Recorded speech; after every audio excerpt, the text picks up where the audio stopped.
So, hi guys. Tanan nyo kung maganda yung napili kong t-shirt. Ay! T-shirt Kay ba Xavier to? pala eh. Kay Xavier yun eh. So guys, akala niya sa kanya pero sa kapatid namin yun. Ay, ano pa T-shirt ba yun? to? Tingnan niyo naman yun. Guys, naalala niyo yung ate ko, no? Short yan.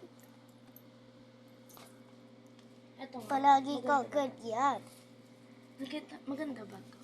Maganda daw siya, guys. Malalas kasi masyado sa Kay mama talaga yan. akin talaga to. May mama talaga. Sige, suotin mo. Yan, ang ganda. Malalas sa akin. Ganda eh, ang ganda eh, ang ganda eh. Perfect pa nga. Aray. Oh. 6. Diba So, ang dami kong damit?